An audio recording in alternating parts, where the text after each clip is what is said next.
Salut, c'est Zaba et commençons tout de suite la prothèse antique. En Allemagne, des archéologues ont découvert les restes d'une main prothétique en métal. Elle a été retrouvée toujours attachée à un cadavre horriblement décomposé de quelqu'un qui a vécu il y a plusieurs siècles. La main prothétique est très bizarre, mais pas aussi étrange que l'ensemble de l'histoire qui l'entoure. La découverte a été faite totalement par accident. Des ouvriers de bâtiment ont découvert une tombe près de l'église paroissiale Saint-Georges dans la ville bavaroise de Freising. Des archéologues ont été appelés pour enquêter et ils ont rapidement identifié ces restes squelettiques comme appartenant à un homme décédé entre l'âge de 30 et de 50 ans.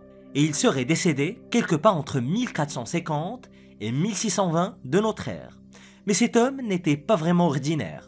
Les archéologues sont restés bouche bée lorsque leurs yeux se sont posés sur un artefact incroyable, une prothèse en métal qui était toujours attachée au bras du squelette. Ils l'ont détachée et ramenée au laboratoire où ils ont découvert qu'elle est faite de plusieurs métaux, principalement du fer. Et il s'est avéré que l'homme décédé avait perdu ses doigts et avait essayé de les remplacer par un appareil extrêmement complexe. La prothèse remplaçait 4 doigts. Heureusement, son pouce était encore intact. Et chaque doigt de la prothèse était formé individuellement à partir de feuilles de métal. Le chercheur Walter Irlinger a déclaré que les scans montraient que la prothèse avait des morceaux de tissu et de cuir collé. Il était probablement recouvert d'un gant en cuir et attaché à la main de l'homme avec des sangles en cuir. Le bras prothétique est très impressionnant, mais pas entièrement inhabituel pour son époque. Il y avait une activité militaire intense en Allemagne au XVe et au XVIe siècle, et beaucoup de gens subissaient des amputations. Ce qui a d'ailleurs conduit au développement très rapide de la technologie prothétique. Et c'est un exemple parfait des efforts fournis par la médecine pour toujours essayer d'améliorer la vie des gens. La sorcière de Saratoga. Dans le Northamptonshire, en Angleterre, des ouvriers toujours ont découvert une bouteille de sorcière dans une vieille cheminée. Et ce qui rend cette bouteille de sorcière si passionnante, c'est qu'elle a été justement retrouvée dans le lieu de naissance de l'une des sorcières les plus notoires d'Amérique. Une bouteille de sorcière, si vous n'en avez jamais entendu parler auparavant, était utilisée pour éloigner les sorcières des maisons et des entreprises. Elle était généralement fourrée dans une cheminée ou enterrée sous le plancher pour empêcher les sorcières de semer le chaos. Cette bouteille de sorcière particulière a été découverte dans une maison privée du village de Watford, en Angleterre. Le bâtiment a une histoire longue et riche, et il était autrefois un vieux pub, bien qu'il soit actuellement en rénovation pour devenir plus moderne. Et alors que la cheminée d'origine était détruite, une bouteille de verre en forme de torpille a été récupérée. Le verre était daté du 19e siècle, et à l'intérieur se trouvaient des hameçons de pêche, un liquide trouble et des dents humaines. Le propriétaire de la maison, et donc le propriétaire de la bouteille de sorcière, a choisi de rester anonyme. Ils ne veulent pas que les gens sachent que leur maison contenait de telles choses effrayantes, mais ils voulaient que la bouteille soit donnée à la communauté académique. Des chercheurs du musée d'archéologie de Londres ont reçu l'artefact et ont confirmé qu'il s'agit bien d'une bouteille de sorcière. Elle a probablement été utilisée pour rompre un sort jeté par une sorcière locale ou pour en piéger une. Du XVIIe au XXe siècle quasiment, les gens remplissaient des bouteilles d'objets qu'ils croyaient avoir une puissance magique, tels que des épingles, des hameçons ou des crochets, et presque toujours de l'urine humaine. Et selon le folklore anglais, les sorcières étaient attirées par l'urine. Va savoir pourquoi. Et l'idée derrière la bouteille était d'attirer une sorcière dans le verre avec l'urine, puis de la piéger sur les crochets ou les épingles ou les hameçons à l'intérieur. Mais les sorcières et ces croyances étaient-elles vraiment si répandues que les gens inventaient vraiment des pièges défensifs pour les contrer? C'est une question à laquelle personne ne peut réellement répondre. Les croyances existaient bel et bien, mais leur prévalence au sein de la société reste à déterminer. Mais ce que je peux vous dire, c'est que le vieux pub où la bouteille de sorcière a été trouvée s'est avéré être le lieu de naissance d'une certaine Angeline Tubbs, alias la sorcière de Saratoga, tristement célèbre aux États-Unis. Le propriétaire a peut-être souhaité rester anonyme, mais l'information est tout de même sortie. Angeline est née dans ce même bâtiment en 1761. Elle a émigré ensuite vers les États-Unis et est devenue célèbre en tant que diseuse de bonne aventure. Mais on l'a soupçonnée aussi de pratiquer la magie noire. On dit même que son âme hante toujours son ancien quartier dans l'état de New York.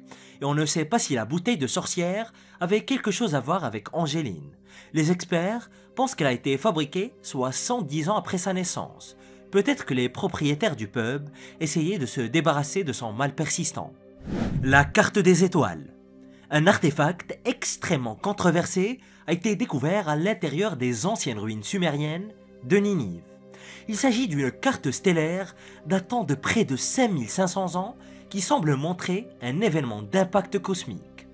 Depuis les 150 dernières années, les scientifiques tentent de résoudre le mystère de cette carte extraordinaire. Et permettez-moi de commencer par sa découverte à la fin du 19e siècle. Les archéologues ont extrait la carte des ruines de Ninive. Elle a été retrouvée sous terre dans la bibliothèque effondrée du roi Ashurbanipal. Cette bibliothèque était un véritable trésor de connaissances anciennes datant d'environ 650 avant notre ère. La carte gravée sur une tablette d'argile circulaire remonte encore plus loin. L'analyse informatique a montré que les marques sur la carte correspondent parfaitement à l'aspect du ciel au-dessus de la Mésopotamie en 3100 avant notre ère. Et les chercheurs estiment que la carte est le plus ancien instrument astronomique jamais découvert de l'histoire.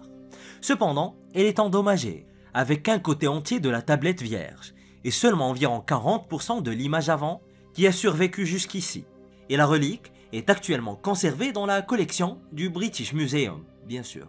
Même si elle n'a pas encore été décodée, elle constitue toujours une preuve d'une technologie astronomique sérieusement sophistiquée. Et l'une des principales théories est que la tablette a été réalisée pour enregistrer l'impact d'un astéroïde qui aurait frappé l'Autriche en 3123 avant Jésus-Christ. Un énorme morceau de débris spatial s'est écrasé en Europe, et on pense que cette tablette d'argile a été réalisée par un astronome sumérien la nuit de l'impact. L'astronome avait très probablement fabriqué des centaines de tablettes similaires en observant le ciel. Et certaines simulations informatiques ont montré que l'astéroïde autrichien venait probablement de la même région spatiale représentée sur la carte des étoiles. La statue qui a changé l'histoire. L'un des artefacts égyptiens les plus fantastiques a été découvert en 1884. L'égyptologue William Matthew Flinders Petrie a excavé le temple de Tanis, mettant au jour des fragments d'un véritable colosse. Il s'agit d'une statue en pierre de Ramsès II, considéré comme le leader le plus puissant du nouvel empire égyptien, le plus grand des souverains de la plus grande dynastie égyptienne de tous les temps. Mais après plus d'un siècle de cette découverte, personne ne pensait logiquement qu'une trouvaille similaire ne serait faite à nouveau.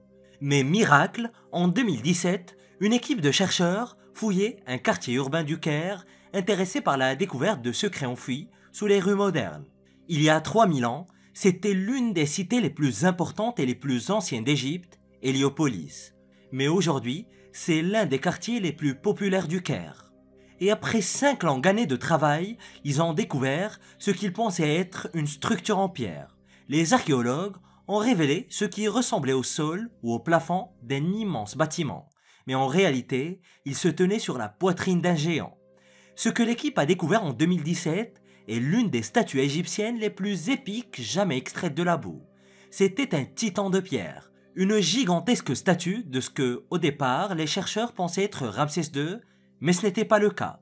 À côté de la statue, les chercheurs ont identifié des hiéroglyphes nommant le pharaon Psamétique Ier. Mais qui était ce gars? Cette découverte n'était pas seulement incroyable à cause de la statue, elle a également changé la compréhension de l'Égypte ancienne. Psamétique Ier a régné sur l'Égypte en 664 avant Jésus-Christ. Les historiens ont toujours cru que l'Égypte était bien au-delà de ses jours de gloire à cette époque. Mais ce n'est clairement pas vrai. La découverte d'une telle statue monumentale montre que les pharaons avaient l'argent pour construire des structures grandioses.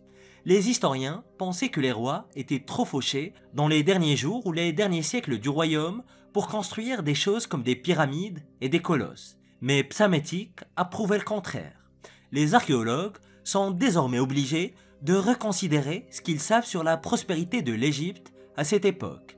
Il pourrait y avoir d'autres merveilles construites par des pharaons égyptiens que personne ne connaît, enterrés sous des milliers d'années d'histoire. Le joyau manquant de Lord Nelson. Il existe un joyau presque aussi emblématique que que les joyaux de la couronne, mais il a été volé il y a plus de 70 ans et personne n'a jamais réussi à le retrouver. Pendant les derniers jours de l'Empire ottoman, la plus haute décoration militaire qu'une personne pouvait recevoir était un précieux ornement appelé le tchelenk. C'était un joyau vraiment magnifique qui n'était donné qu'au meilleur des meilleurs. Et l'un de ces artefacts incrustés de pierres précieuses inestimables a été donné à Horatio Nelson, également connu sous le nom de Lord Nelson. Il a reçu le joyau après la bataille du Nil, ou bataille d'Aboukir, en 1798. Le sultan ottoman, Selim III, était celui qui a offert le joyau à Nelson et il était le premier non-musulman à recevoir cet honneur. La victoire de Nelson contre la France était suffisamment importante pour en faire une exception.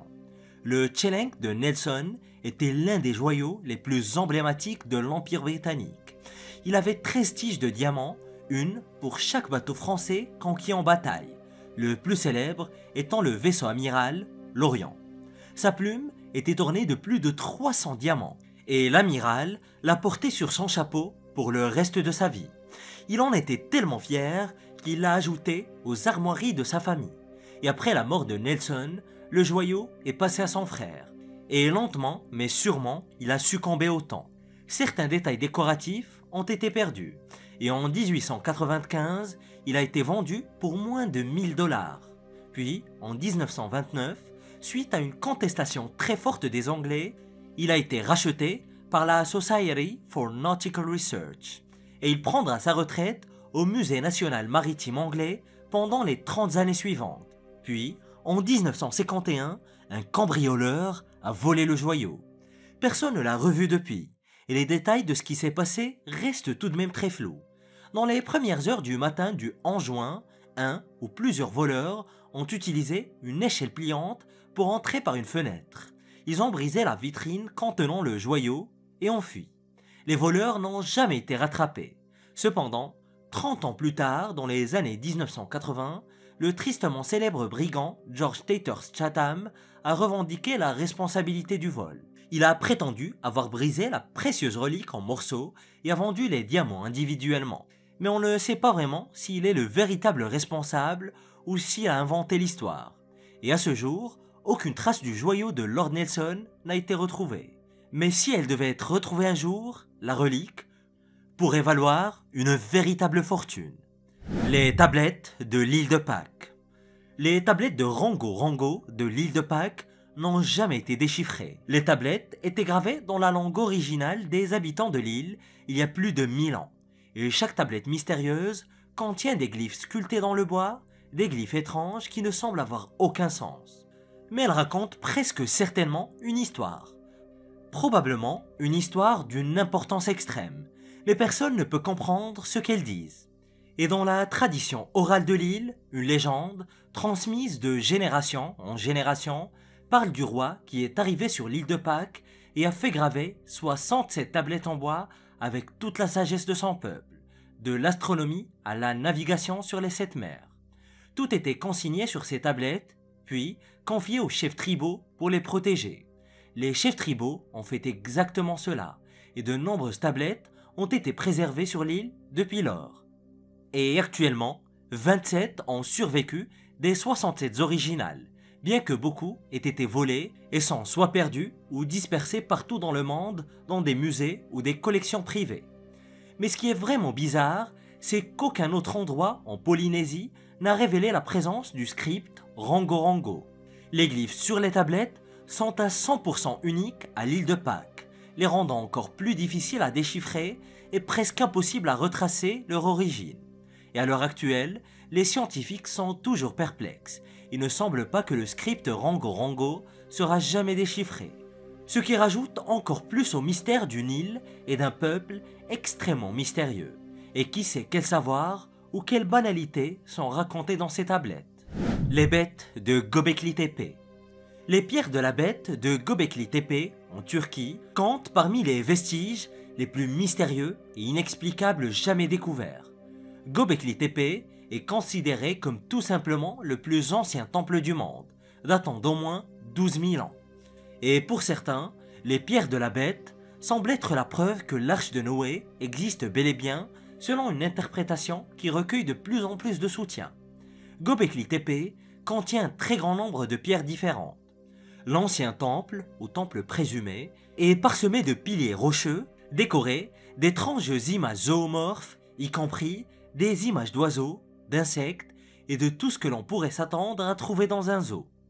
Le chercheur Andrew Collins pense que les images d'animaux gravées dans les pierres étaient destinées à immortaliser la vérité de Noé et de son arche. Les mystères de Göbekli Tepe sont immenses et très controversés.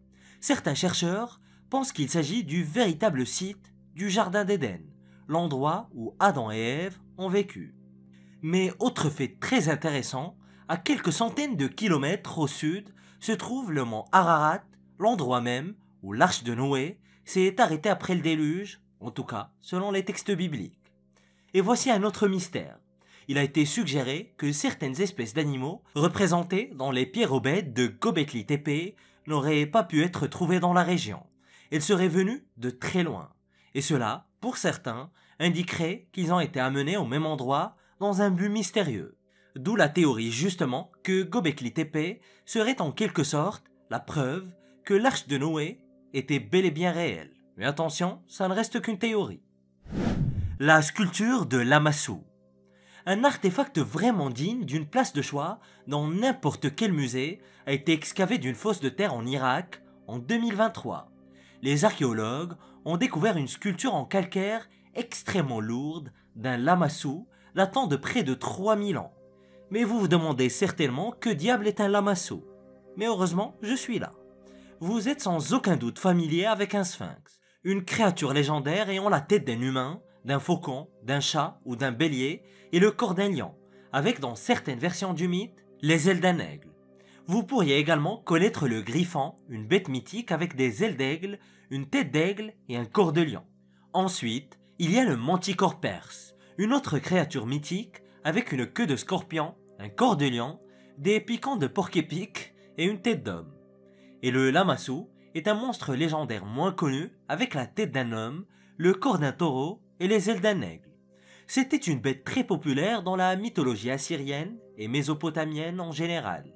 Et celui qui vient d'être trouvé en Irak pèse plus de 18 tonnes. Il est ridiculement grand, bien qu'il manque malheureusement la tête. Les archéologues ont daté cette structure colossale de l'époque du roi Sargon II qui a régné sur l'Assyrie entre 721 et 705 avant Jésus-Christ. Et pour les Assyriens, le lamassu représentait l'intelligence, la force et la liberté.